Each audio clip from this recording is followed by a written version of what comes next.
മരണത്തിന്റെ കരുനിഴൽ വീണ ആ ഒരു കെട്ടിടാവശിഷ്ടങ്ങൾക്കിടയിൽ യഥാർത്ഥത്തിൽ എന്താണ് സംഭവിച്ചത്? ഒരു മിസൈൽ ആക്രമണത്തിൽ ഇറാന്റെ പരമോന്നത നേതാവ് പോലും ഇല്ലാതായ കറുത്ത ദിനത്തിൽ തകർന്നടിഞ്ഞ കോൺക്രീറ്റ് പാളികൾക്കുള്ളിൽ നിന്ന് ഒരു ജീവൻ അത്ഭുതകരമായി തിരികെ വന്നു.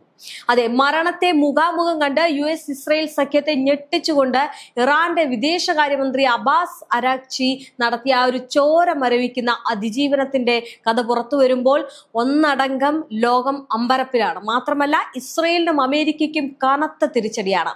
ഇറാന്റെ ഹൃദയഭാഗത്ത് അമേരിക്കയും ഇസ്രയേലും തൊടുത്തുവിട്ട മാരക ബോംബുകൾ ലക്ഷ്യം കണ്ട നിമിഷമായിരുന്നു. ഇറാന്റെ സുപ്രീം ലീഡർ കൊല്ലപ്പെട്ട ആ ഒരു കെട്ടിടത്തിന്റെ അവശിഷ്ടങ്ങൾക്കിടയിൽ നിന്നും ശ്വാസമടക്കി പിടിച്ച് നിമിഷങ്ങൾക്കൊടുവിൽ ഇറാന്റെ വിദേശകാര്യമന്ത്രി ജീവനോടെ പുറത്തേക്ക് വരുമെന്ന് ആരും കരുതിയില്ല. ഇറാൻ വിദേശകാര്യമന്ത്രി അബ്ബാസ് അരാഗ്ചി ഇല്ലാതായി എന്ന് ആശ്വസിച്ച് അമേരിക്കയ്ക്കും ഇസ്രയേലിനും കിട്ടിയ ഏറ്റവും വലിയ കനത്ത പ്രഹരമായിരുന്നു അത്. പരമോന്നത നേതാവിന്റെ ജീവനെടുത്ത അതേ മാരക സ്ഫോടനത്തിന്റെ അവശിഷ്ടങ്ങൾക്കിടയിൽ നിന്നും അദ്ദേഹം പരിക്കുകൾ പോലും ഇല്ലാതെ എഴുന്നേറ്റ് വരുമെന്ന് ശത്രുക്കൾ സ്വപ്നത്തിൽ പോലും കരുതിയില്ല.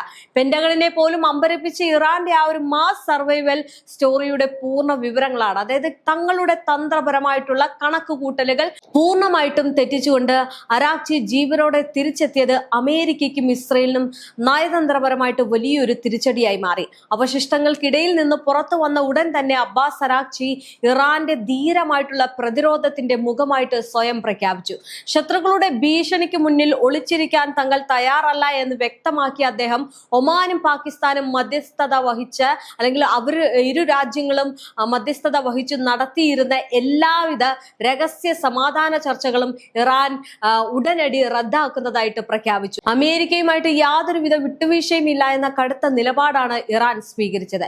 ഇതിന് പിന്നാലെ അന്താരാഷ്ട്ര തലത്തിൽ അമേരിക്കയും സഖ്യകക്ഷികളും ഞെട്ടിച്ചുകൊണ്ട് ലോകത്തിലെ ഏറ്റവും പ്രധാനപ്പെട്ട എണ്ണക്കടത്ത് പാതയായിട്ടുള്ള ഹോർമുസ് കടലിടുക്ക് ഇറാൻ പൂർണ്ണമായിട്ടും ഉപരോധിച്ചു.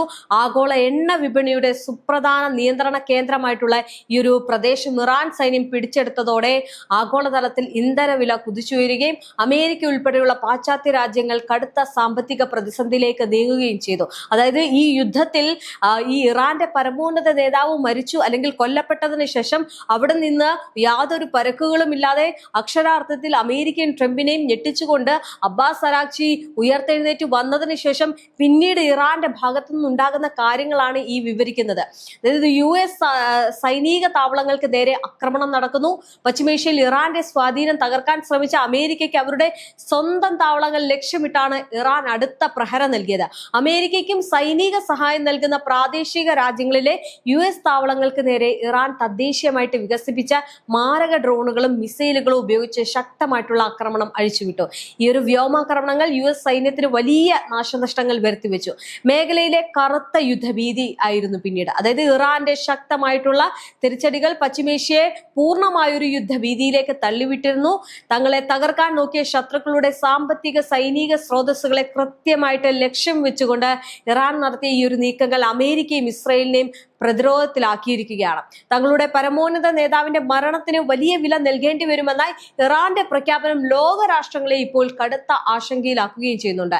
US ഇസ്രയേൽ സഖ്യത്തിന്റെ അത്യാധുനിക മിസൈലുകൾക്ക് പോലും ഇറാന്റെ വിദേശകാര്യമന്ത്രി അബ്ബാസ് അരാഗ്ചിയുടെ പ്രതിരോധ വീര്യത്തെ തകർക്കാൻ കഴിഞ്ഞില്ല എന്ന യാഥാർത്ഥ്യം പശ്ചിമേഷ്യൻ രാഷ്ട്രീയത്തിൽ പുതിയ സമവാക്യങ്ങൾ രൂപപ്പെടുത്തിയിരിക്കുകയാണ്. തങ്ങളുടെ പരമോന്നത നേതാവിന്റെ മരണത്തിന് തക്കതായിട്ടുള്ള മറുപടി നൽകിക്കൊണ്ട് ഇറാൻ ആരംഭിച്ച പ്രത്യാക്രമണങ്ങൾ, അതായത് അബ്ബാസ് അരാഗ്ചി വന്നു നേതൃത്വം നൽകി IRGCയും ഒക്കെ ചേർന്ന് നടത്തിയ പ്രത്യാക്രമണങ്ങൾ ശത്രുക്കളുടെ എല്ലാ സൈനിക കണക്കുകൂട്ടലുകളെയും അപ്രസക്തമാക്കുന്ന രീതിയിലാണ് മുന്നേറിയത്. കേവലം ഈ ഒരു യുദ്ധം തുടങ്ങിയിട്ട് 6 ആഴ്ച മാത്രം പിന്നിട്ട ഈ ശക്തമായിട്ടുള്ള യുദ്ധത്തിൽ അമേരിക്കയുടെ പ്രധാന ആയുധ ശേഖരത്തിൽ വൻ കുറവ് രേഖപ്പെടുത്തിയതായാണ് അന്താരാഷ്ട്ര റിപ്പോർട്ടുകൾ പിന്നീട് വ്യക്തമാക്കിയത്.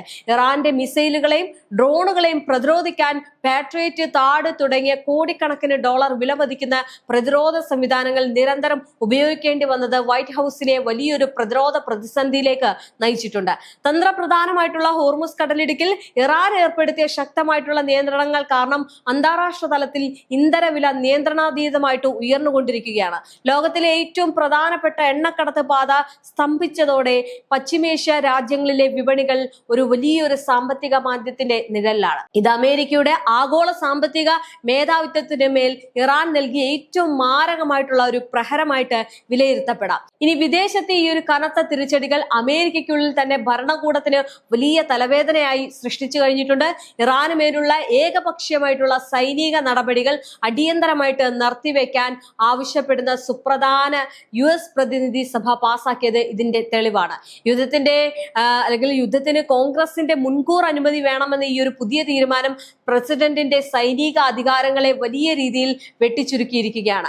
ഇനി പ്രതിസന്ധി ഘട്ടത്തിലും റഷ്യ, ചൈന ഉൾപ്പെടുന്ന ബ്രിക്സ് രാജ്യങ്ങളുടെ പിന്തുണ ഉറപ്പാക്കാൻ ഇറാന് കഴിഞ്ഞിട്ടുണ്ട് എന്നതാണ് മറ്റൊരു കാര്യം. അമേരിക്കയുടെയും ഇസ്രയേലിന്റെയും അന്താരാഷ്ട്ര നിയമലംഘനങ്ങളെ തുറന്നു കാട്ടാൻ ഈ ആഗോള വേദികളെ ഇറാൻ ശക്തമായിട്ട് ഉപയോഗിക്കുന്നു. ഇതിന്റെ പിന്നിലും അബ്ബാസ് അരാഗ്ചി ഉണ്ട്. ശത്രുക്കളുടെ സൈനിക താവളങ്ങൾക്ക് അല്ലെങ്കിൽ ആ താവളം ഒരുക്കുന്ന പ്രാദേശിക രാജ്യങ്ങൾക്ക് കടുത്ത മുന്നറിയിപ്പ് നൽകിക്കൊണ്ട് ഇറാൻ തങ്ങളുടെ സ്വാധീനം കൂടുതൽ ശക്തമാക്കുകയാണ്. തകർന്ന കെട്ടിടാവശിഷ്ടങ്ങൾക്കിടയിൽ നിന്നും അത്ഭുതകരമായിട്ട് രക്ഷപ്പെട്ട് തിരിച്ചു വന്ന അബ്ബാസ് അരാഗ്ചി ഇന്ന് ഇറാന്റെ ധീരമായിട്ടുള്ള ചെറുത്തുനിൽപ്പിന്റെ ആഗോള പ്രതീകമായിട്ട് മാറിയിരിക്കുകയാണ്. ഈ ഒരു വൻ തിരിച്ചടിയിലൂടെ നേതാക്കളെ വധിച്ചതുകൊണ്ട് മാത്രം തങ്ങളുടെ പ്രതിരോധ വീര്യം തകർക്കാൻ കഴിയില്ല എന്ന് ഇറാന് ലോകത്തിന് മുന്നിൽ തെളിയിച്ചിരിക്കുകയാണ്. പശ്ചിമേഷ്യ പൂർണ്ണമായൊരു യുദ്ധഭീതിയിൽ നിർത്തുന്ന ഈ ഒരു പോരാട്ടം എങ്ങോട്ട് തിരിയുമെന്ന് ലോകരാഷ്ട്രങ്ങൾ കടുത്ത ആശങ്കയോടെ നോക്കിക്കാണുകയാണ്.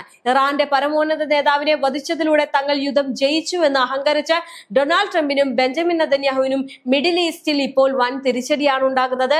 ഇറാനെ ഭയപ്പെടുത്തി കീഴ്പ്പെടുത്താമെന്ന അവരുടെ അമിത ആത്മവിശ്വാസം തകിടം മറിച്ചിരിക്കുകയാണ്. ശത്രുവിനെ തകർക്കാൻ ഇറങ്ങി പുറപ്പെട്ട ഇരുവരും ആഗോളതലത്തിൽ തങ്ങളുടെ രാജ്യങ്ങളെ സാമ്പത്തികവും സൈനികവുമായിട്ട് വലിയ ഒരു പ്രതിസന്ധിയിലേക്ക് തള്ളിവിട്ടുകൊണ്ട് സ്വയം കുഴിച്ച കുഴിയിൽ വീണ്ടിരിക്കുകയാണ്. കേവലം ഒരു മാസത്തെ വ്യോമാക്രമണങ്ങൾ കൊണ്ട് മാത്രം അമേരിക്കയുടെ ആയുധപ്പുരകളിൽ കനത്ത ദൗർബല്യമാണ് അനുഭവപ്പെട്ടത്. പെന്റഗൺ വർഷങ്ങളായിട്ട് സൂക്ഷിച്ചു വെച്ചിരുന്ന നൂറുകണക്കിന് അഡ്വാൻസ് മിസൈലുകളും വ്യോമ പ്രതിരോധ സാമഗ്രികളും ഇറാന്റെ തിരിച്ചടികളെ തടയാൻ മാത്രമായിട്ട് പാഴായി പോയി എന്നതാണ് മറ്റൊരു കാര്യം. ഇതിൽ ഏറ്റവും രസകരം എന്ന് പറയുന്നത് ഈ ഉപയോഗിച്ചതെല്ലാം ഇറാന്റെ ഡമ്മി മിസൈൽ തകർക്കാൻ വേണ്ടിയിട്ടായിരുന്നു. എന്തായാലും ഇറാന്റെ മിസൈൽ കരുത്തിനെ കുറച്ചു കണ്ട US രഹസ്യാന്വേഷണ ഏജൻസികൾക്ക് സംഭവിച്ച പിഴവ് കാരണം ശതകോടിക്കണക്കിന് ഡോളറിന്റെ അത്യാധുനിക യുദ്ധവിമാനങ്ങളും യുദ്ധക്കപ്പലുകളുമാണ് അമേരിക്കയ്ക്ക് ഈ പോരാട്ടത്തിൽ നഷ്ടമായത്. ഹോർമുസ് കടലിടുക്ക് ഉപരോധിച്ചുകൊണ്ട് ഇറാൻ നടത്തിയ കനത്ത പ്രഹാരം അമേരിക്കയുടെയും ഇസ്രയേലിന്റെയും സാമ്പത്തിക അടിത്തറയെ ഇളക്കി മറിച്ചിരുന്നു. ആഗോള വിപണിയിൽ എണ്ണവില റെക്കോർഡ് വേഗതയിൽ കുതിച്ചുയർന്നതോടെ അമേരിക്കൻ ഡോളറിന്റെ മൂല്യം ഇടിയുകയും രാജ്യത്ത് കടുത്ത വിലക്കയറ്റം അനുഭവപ്പെടുകയും ചെയ്തിട്ടുണ്ട്. യുദ്ധ ആവശ്യത്തിൽ ട്രംപും നെതന്യാഹുവും എടുത്ത എടുത്തുചാട്ടമുള്ള തീരുമാനങ്ങൾ പാശ്ചാത്യ വിപണികളെ ചരിത്രത്തിലെ ഏറ്റവും വലിയൊരു സാമ്പത്തിക മാന്ദ്യത്തിലേക്ക് നയിച്ചിരിക്കുകയാണ്. അമേരിക്കൻ പിന്തുണയോടെ ഇറാനെ ഇല്ലാതാക്കാമെന്ന് കരുതിയ നെതന്യാഹുവിന് സ്വന്തം രാജ്യത്തിന്റെ സുരക്ഷയാണ് പൂർണ്ണമായും ഇപ്പോൾ നഷ്ടപ്പെട്ടിരിക്കുന്നത്.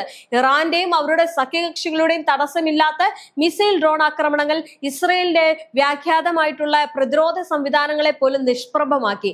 നേതാക്കളെ വധിച്ചതുകൊണ്ട് ഇറാന്റെ പോരാട്ട വീര്യം അവസാനിക്കുന്നില്ല എന്ന് തെളിയിക്കപ്പെട്ടതോടെ ട്രംപും നെതന്യാഹുവും ചേർത്ത് വെച്ച സഖ്യം ചരിത്രത്തിലെ ഏറ്റവും വലിയ സൈനിക പരാജയത്തിന്റെ വക്കിലാണെന്ന് പറയേണ്ടി വരും. ഒന്നോർക്കുക, അന്ന് ഇറാന്റെ പരമോന്നത നേതാവ് അയത്തുള്ള അലി ഖംനി മരിച്ചപ്പോൾ അവിടെ മറ്റൊരാൾ ഉയർത്തെഴുന്നേറ്റു. അതായത് ആ അവശിഷ്ടങ്ങൾക്കിടയിൽ ശ്വാസമടക്കി പിടിച്ചുകൊണ്ട് ഇറാൻ ഒരു പുതിയ ജീവൻ നൽകാൻ അല്ലെങ്കിൽ ഇറാന്റെ ഒരു പുതിയ തലത്തെ തന്നെ ലോക രാജ്യത്തിന് വെളിപ്പെടുത്താൻ വേണ്ടി അബ്ബാസ് അരാഗ്ചി വന്നു എന്നുള്ളതാണ്. അബ്ബാസ് അരാഗ്ചിയും പിന്നീട് IRGCയും കൂടി ചേർത്ത് ഒരുക്കിയത് എന്ന് പറയുന്നത് അമേരിക്കയുടെയും ഇസ്രയേലിന്റെ ചരിത്രത്തിൽ കിട്ടാത്ത വലിയൊരു തിരിച്ചടിയാണ്. അതായത് അത്രമാത്രം പരാജയപ്പെട്ട് കീഴടങ്ങി സുരക്ഷ പോലും ഉറപ്പാക്കാൻ കഴിയാതെ യുദ്ധത്തിൽ നിന്ന് എങ്ങോട്ട് പോകണമെന്നോ അല്ലെങ്കിൽ എന്ത് ചെയ്യണമെന്നോ അറിയാതെ നിൽക്കുന്ന രണ്ട് നേതാക്കളെയാണ് പിന്നീട് ലോകം കണ്ടത്.